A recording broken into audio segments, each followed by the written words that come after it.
Economists and economic and financial analysts frequently use the term the rate of interest as if there were but a single interest rate that described credit market conditions in the U.S. economy. I myself repeatedly did that in the previous lecture. Of course, nothing could be further from the truth. A visit to the market data section of any financial website, including that of the Wall Street Journal, presents the visitor with data on scores of different interest rates. Why so many?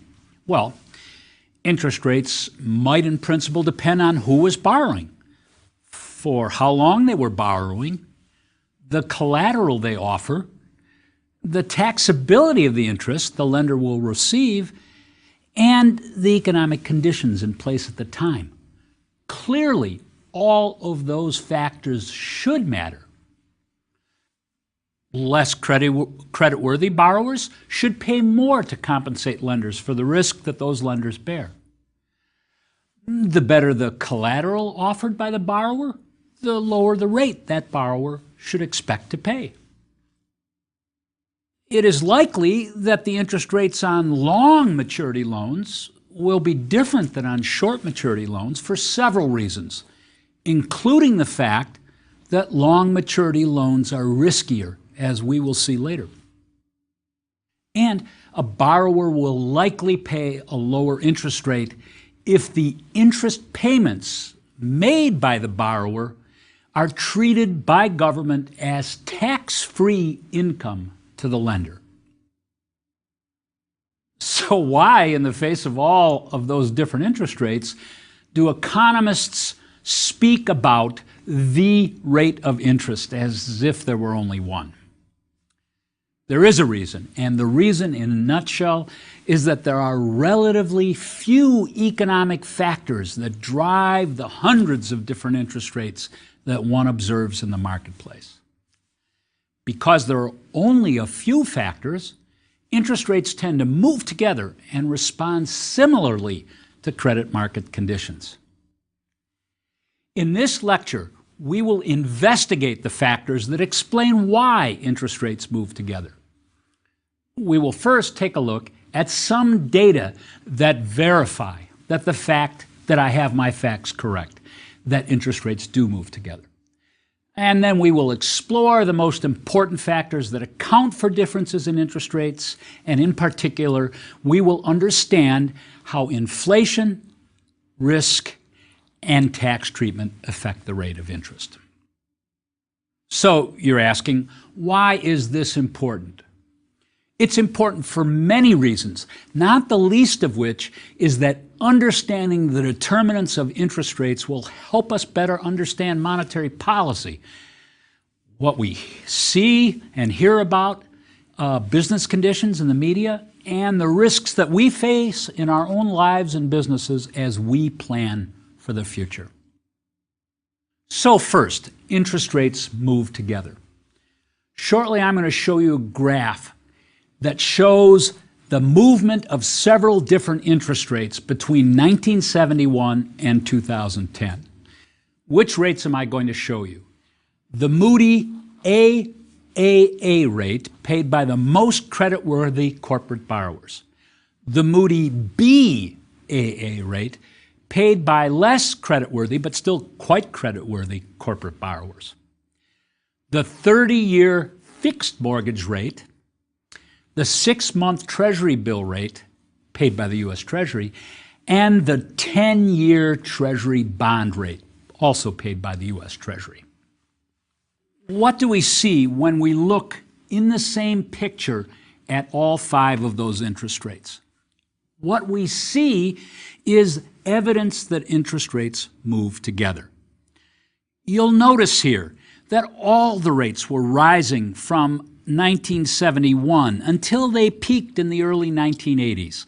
No, they weren't lockstep. They weren't moving together exactly in a one-for-one kind of arrangement, but they all moved higher. You also see, it's very clear that starting in the early 1980s, they all trended downward together. Yes, some rates departed more from that trend line than others, but there's no doubt whatsoever that they moved together. This is evidence for the fact that all of these interest rates, while they are rates paid by very different borrowers in very different situations for very different kinds of borrowing, nevertheless seem to be marching to the tune of the same drummer. And we'll investigate the nature of that tune. Okay, so the graph shows that interest rates move together. When one is rising, they all tend to rise. When another is decreasing, all tend to decrease. But the different yields do not have the same value on different dates. Let's take a look at the stylized facts one more time for clarity. All the rates were higher in the late 70s and early 80s. All the rates have trended downward since about 1985. For most of the months shown, the 6-month Treasury bill rate is the lowest of the 5. For most of the months shown, the BAA rate is the highest rate of all. And in particular, and this is going to be important later, it's higher than the AAA rate. The short maturity rate, the 6-month T-bill, is more volatile than any of the others. And that'll turn out to be important next time. Interest rates move together, but why? The first reason we'll take a look at is that interest rates move together because they all adjust to offset changes in the inflation rate. As we learned in an earlier lecture, markets care about the inflation-adjusted interest rate, which economists, ever since Irving Fisher, have called real rates of interest. The real rate of interest is the correct way to measure the reward to saving and the cost to borrowing. In a very real sense, the real rate of interest is the price of credit. It's the price of being able to use funds early. Suppliers of credit receive the real rate of interest, and demanders of credit pay the real rate of interest. The real rate of interest is defined as the nominal rate of interest minus the rate of inflation expected to occur over the life of the credit transaction. If I buy a 1-year Treasury bond that has a yield to maturity of 7%, and if I expect the rate of inflation to be 2% in the coming year, I am predicting that my real rate of interest will turn out to be 5%, the 7% nominal rate minus the 2% inflation rate.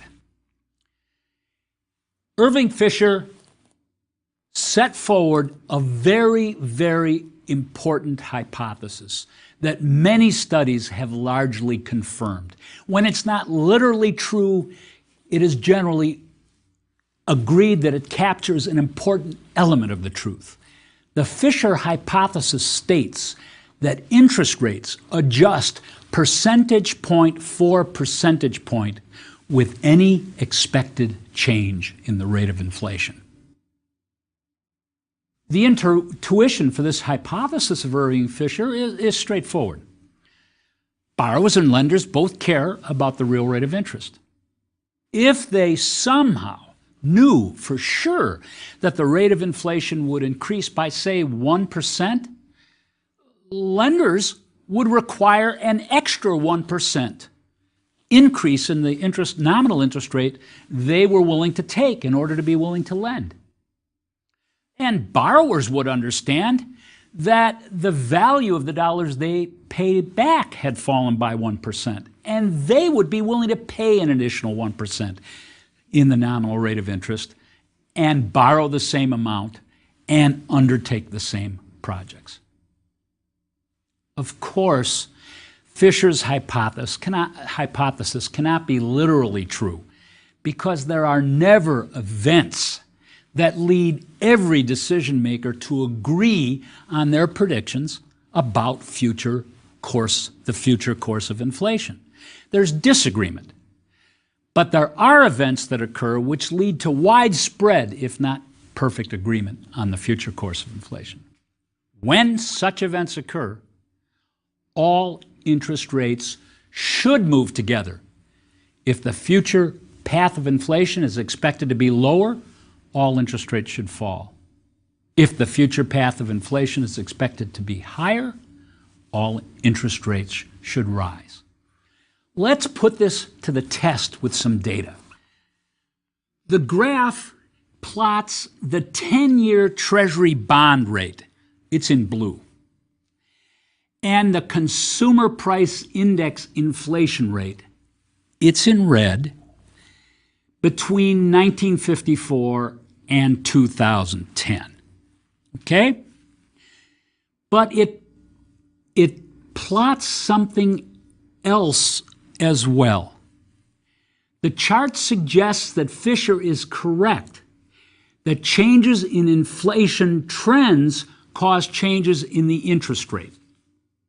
So let me explain. In blue, I have also plotted the trend line followed by the nominal rate of interest shown in blue. It's that very smooth curve. And I have also plotted the trend line followed by the rate of inflation. It's the very smooth line pictured in red. The trend lines, both the blue one and the red one, provide crude estimates of the expected path of each series. Presumably, borrowers and lenders might not always have foreseen the wiggles in the inflation path, but it's reasonable to believe that they would have detected and therefore foreseen the trend line in the red smooth line. That means as interest rates were rising and as inflation rates were rising, they would have been able to predict the trend in the future. And as inflation rates came down, they could predict that that trend was trending downward. What I want you to notice, and this is very, very important, is that the two trend lines are very nearly parallel lines. What's that mean? Well, it means that as inflation expectations, as modeled by the red trend line, rose between 1955 and 1980, the 10-year Treasury bond yield rose to build in compensation for that inflation. As inflation expectations fell after the initiation of the Volcker regime in the Federal Reserve in 1979, the red trend line began to fall and the 10-year Treasury bond rate fell as well. Okay, solid evidence in favor of Irving Fisher, but there is another way to check the validity of Fisher's hypothesis, and that is by comparing the yields on inflation-protected bonds to the yields of similar bonds that do not offer inflation protection. We've already seen that TIPS, TIPS, are inflation-protected Treasury bonds, and we discussed these in a previous lecture. TIPS provide protection against inflation. How? The principal of a TIPS increases with inflation and decreases with deflation when that inflation and deflation are measured by the Consumer Price Index. When a TIPS bond matures, the owner of that bond is paid an adjusted principal or the original principal, whichever is greater. And the adjusted principal is adjusted upward for changes in the Consumer Price Index. I'm now going to show you another chart that depicts the yields on a 20-year constant maturity Treasury bond with inflation protection and without it. So what do we learn by looking at the chart? we see that the non-inflation protected bond has a yield, depicted in blue, that for the first two-thirds of the period hovered right around 5%. It dropped then and recovered in the last quarter of the period to roughly its initial level. We see that the yield on the TIPS, the inflation-protected bond, hovered slightly above 2%, spiked upwards in 2008, and then gradually began to fall. But what I really would like you to pay attention to here, what I really think is important, is that for most of the period, the difference between the inflation and non-inflation bond yields was trapped in a tight band between 2 and 3%. On average, a non-protected bond paid about 2.5% more than a TIPS bond, indicating that the market valued the inflation protection the TIP provided, but also indicating that the additional interest rate that non-protected bonds had to provide did not change very much. With one exceptional episode, the difference between non-TIP and TIP yields varied less than the yields themselves. The onset of the financial market crisis in 2008 had a very interesting impact on bond prices. It raised the price and lowered the yield on standard bonds and lowered the price and raised the yield on TIPS. That result was an unusual fall in the premium paid by non-TIPS bonds relative to TIPS bonds. Some analysts attribute this decrease to the Lehman Brothers' attempt to sell off large quantities of TIPS just before they failed as a result of the financial crisis. Others suggest that the result is due to fears of deflation, which were voiced in the latter months of 2008. Well, if those fears are what's causing that phenomenon, if deflation occurs, for example, TIPS should have the same yield as non-TIPS Treasury securities of the same maturity, because the TIPS contract does not specify a reduction in the principal in the case of deflation. Remember, it pays the minimum of the inflation adjusted and the actual face value. So, one way to look at the data is that concern about deflation caused the rate on TIPS and non-TIPS securities to converge for a short period of time. The bottom line is that we have another piece of data that suggests that concerns about inflation tend to raise interest rates, and because those inflation premia are approximately constant, except in extraordinary circumstances, raise them up and down together. Higher inflation, higher interest rates. Lower inflation, lower interest rates. A second reason that interest rates move together, remember that's what we're trying to explain. Why do economists use the term the rate of interest? A second reason that interest rates move together is because the premium that the market provides to those who lend to riskier borrowers is approximately constant over time. It's not constant, but it's not varying as much as the rates themselves vary. Okay, what's a risk premium?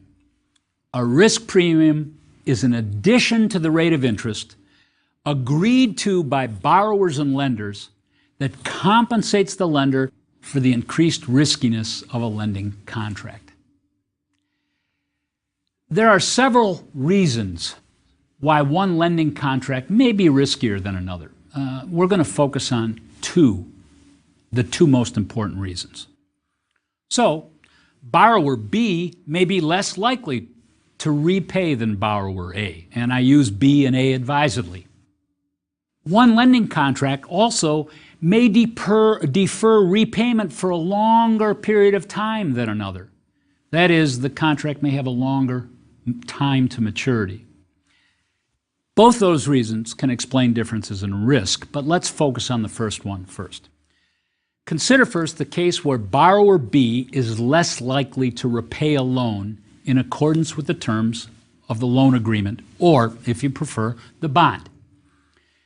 An easy way to check for the existence of a risk premium is to compare the yields on Moody-rated BAA bonds with the yields on Moody-rated AAA bonds, because after all, Moody rates the AAA bonds as more creditworthy because those companies are more likely to repay. So again, let's take a look at some data which shows the difference. Now, I'm not showing separately the BAA and the AAA. I'm subtracting the AAA from the BAA and showing you the difference. What you see is a line that does vary. It has spikes in the 70s and in the 80s, and a huge spike at the time of the Great Contraction.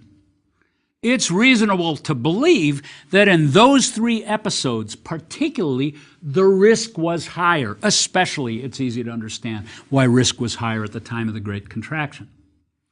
But notice that most of the time, the difference is captured in a fairly narrow band, say between 1/2 and 1 or 1.5%. In short, the risk premium moves a lot less than the various yields themselves. It moves a lot less than either the AAA or the BAA bond yields. On average, between 1971 and 2010, the risk premium associated with holding BAA rather than AAA bonds was 1.11%, with a minimum value of 0.55% and a maximum value of 3.4%. Interestingly, as I've said already, the risk premium was much higher in periods that most economists and financial analysts would describe as periods of high risk.